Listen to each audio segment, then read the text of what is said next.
Well, this is my bus. We bought it in Ohio. Needed transportation, lost my job, and needed to haul all my stuff, and sort of had this dream anyway. So we picked this up. It's a 1999 Bluebird diesel. Got a Cummins engine in it. About 300,000 miles. So it's basically broke in. I don't think it ever had lights. It looks to me like that paint job, and I don't see a whole lot of decals on this. I don't think this was used as day-to-day. I think it was a school district. I can see that off of one of the remnants of decals, but I think it was a special activities bus. Don't know exactly why. The place I bought it from was a truck salvage yard, so they didn't have any records of where it had been used or what it had been used for.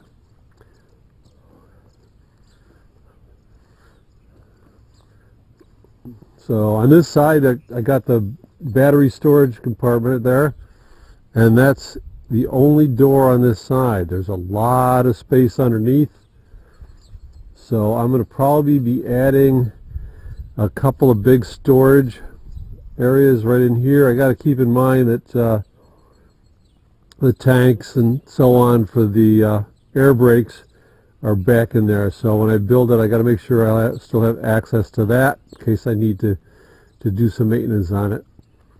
But all in all, it's in really good shape. There's a spot of rust here and there.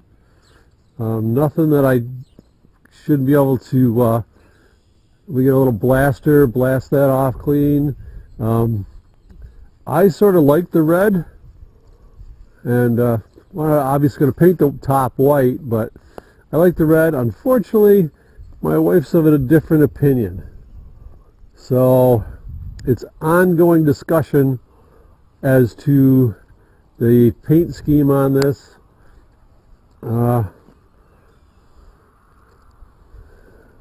So we'll see what happens down the line.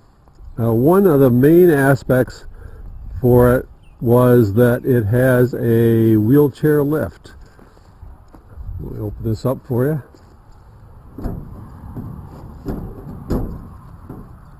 Well, maybe not. Well, I've had that problem once before. The batteries died over the winter. I need to get new batteries. But the lift itself sometimes somehow relaxes a little bit and jams the door. I can get it open. I just got to toss a rope over the inside handle and give it a yank. I can't reach it because there's a lift in the way. But anyway, on this side, there's a big storage compartment right there and a smaller one just in front of the wheel. I'm not sure. That might be where I do the house batteries. In front of that is the 60-gallon fuel tank, so I'm probably not going to change the configuration. I may put a bigger thing in there where that little compartment is. The two sinks, just here, I happen to have gotten my new job was with a hotel that has just undergone renovation.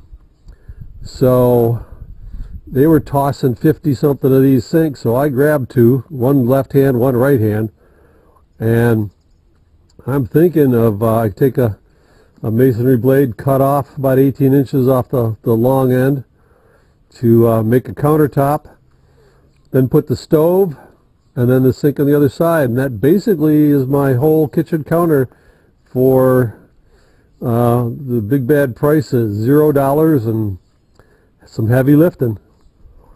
So let me take a look inside, show you some of my challenges here. A little bit of rust spot here and there, but like I said, overall pretty good. Here's the front end, my the driver's compartment. As I said, basic, pretty basic. No, nothing special about it. The seat's actually not all that uncomfortable, although the armrest is gone. All the controls are there for the flashing lights and whatnot, but they don't look, like I said, they've never been installed, so I'll probably may use some of the switches still, may reconfigure a lot of this. Time will tell. I'm looking at up here above. I'll take that mirror off, probably put that in the bathroom, repurpose it. But I'll build some storage up above here.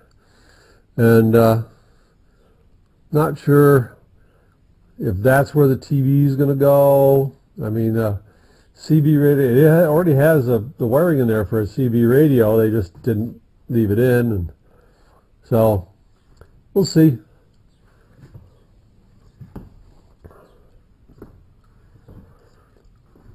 May notice right off, one of the nice things, no wheel wells. The floor is up higher than the wheels, so I don't have to deal with them. Don't have to work around them. I got one great big flat spot to work on. The strips in the floor, like I said, they're basically so that all the seats could be adjusted. They had these little nut and bolt and little hold down thing attachments to them. When I bought it, there was about 5 seats in here, 5 or 6 seats, and about 45 minutes at an angle grinder because they were all froze up. Popped right out, off to the scrapyard with those. But the challenge is, the first thing I do, I need to pull the floor up, see what's under there, insulate, replace, get rid of this rubber. But there's 8 of these hold down strips, and there's a bolt about every 6 to 8 inches holding them down. That's a lot of bolts.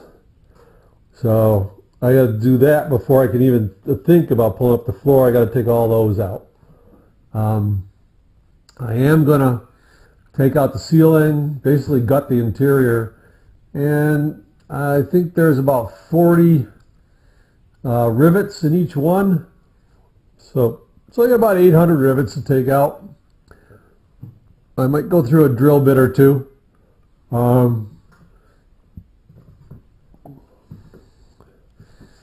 We've got the heaters back here. I'm not sure if I'm going to relocate that or not. But so here's the lift. You can see the handle in the back, and it's settled a little bit big up against it. So I've done it before, and I just toss a rope down there with a lasso it and give it a yank. If the batteries were good, I could push the buttons on the controls that are down in there, but oh well. That's the way life works sometimes. You'll notice that the windows are frosted. I did that.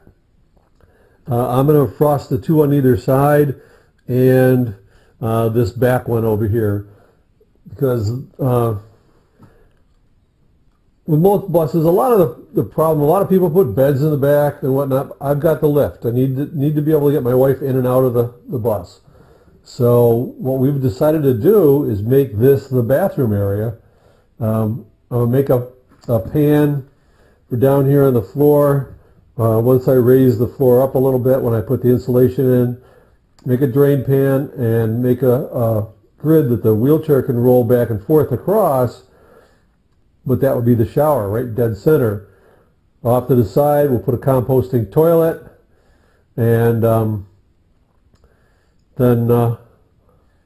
so Skoolie standards is going to be a pretty big bathroom and pretty spacious. Okay, well, a little more detail. I bought the bus in Ohio. I don't have a CDL, and the guys who sold it to me asked if I did, and I told them not to ask, and they left it at that. I drove it back to New York, where we're originally from. No CDL, no insurance, temporary tags. Am I recommending anybody else do that? No. Every time I saw a policeman, I got a little nervous. I've driven things almost as big as this, so it's not like it was any big trouble for me. Especially, it was pretty much all highway miles. But there you go. One of the things we did, because we left a place that we didn't have any place to come to. We had our daughter's house, but it's too small, no way we could move in. So I found a storage unit. We emptied out most of our stuff and kept the things that I would need if I was camping. And we stayed at a state park for about 7 weeks. Might have been longer, at least 7 weeks. And technically you're supposed to stay only 2 weeks, but our workaround was I registered for the first 2 weeks, my wife registered for the second 2 weeks, and so on. They weren't full. If they were full, we certainly would have left, come back. We're supposed to leave for like 48 hours. And the beautiful part about upstate New York is that along the Lake Ontario shore, there's a lot of state parks with campgrounds. So we could have easily gone down the road about 10 miles and stayed at a different one. But the one we were at suited our needs, and they let us sort of play with the rules a little bit. Once we got to Labor Day weekend, they were full, so we moved out. But by then, we had rented or we're getting ready to rent the house that's behind me. Well, again, the people that were here before sort of trashed the place, and it's owned by a friend, so we figured that come over, give them a hand, getting it fixed up. We're going to be living in it. So we pulled the bus into the driveway and stayed in the bus.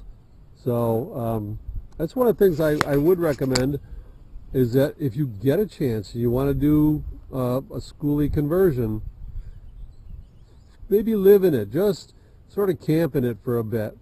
Because the ideas I had, dreamed of over the years about what I wanted to do, once I got in there, it gave me a better idea of just what would work where and how much space it takes up for a bed, and that kind of things. So now let me, well, what I ended up doing is I ended up making a scale model to sort of organize things. And I got to thank a little shout out to Julius at Living on the Bus. I'll try to put a link down here. He gave me the great idea of using graph paper and foam board as a way to lay out the bus. I just took it a step further and made it with sides, and well, you'll see.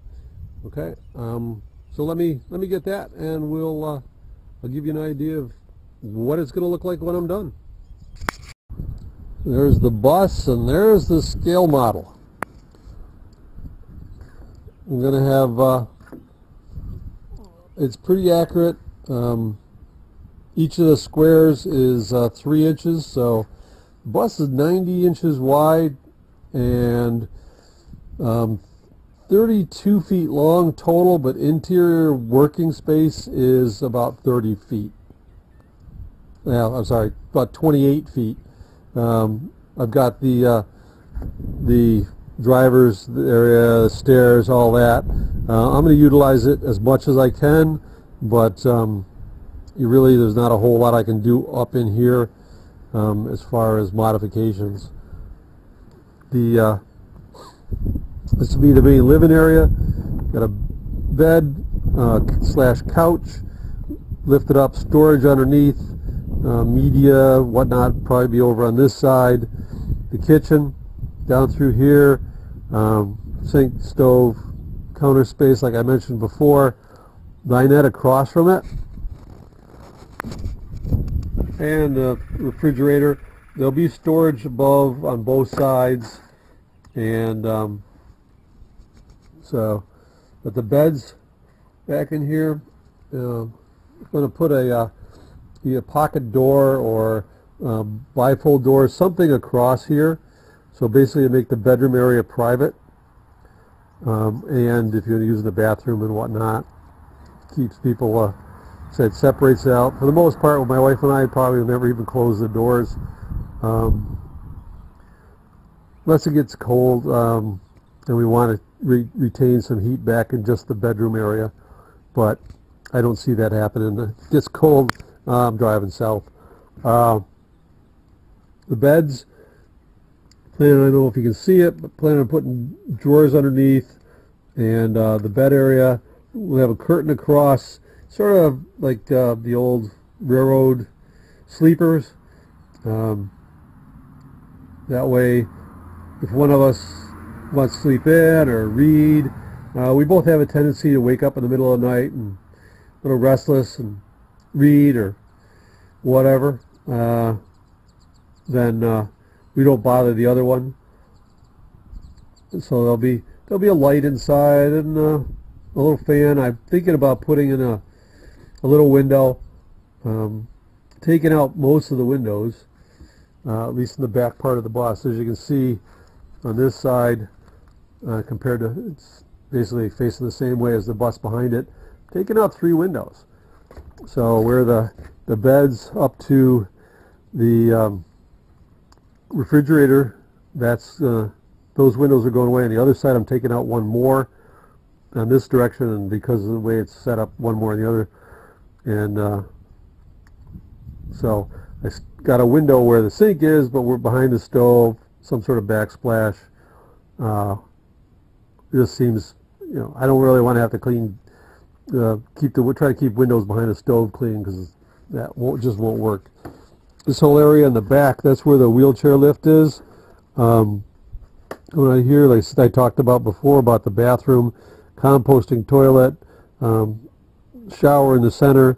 You got the lift here, but this window will still be left in, still be able to be opened, and that's going to be a little ventilation for the bathroom if we need it. We said you got the back door, and same with the wheelchair lift door. So that's about it.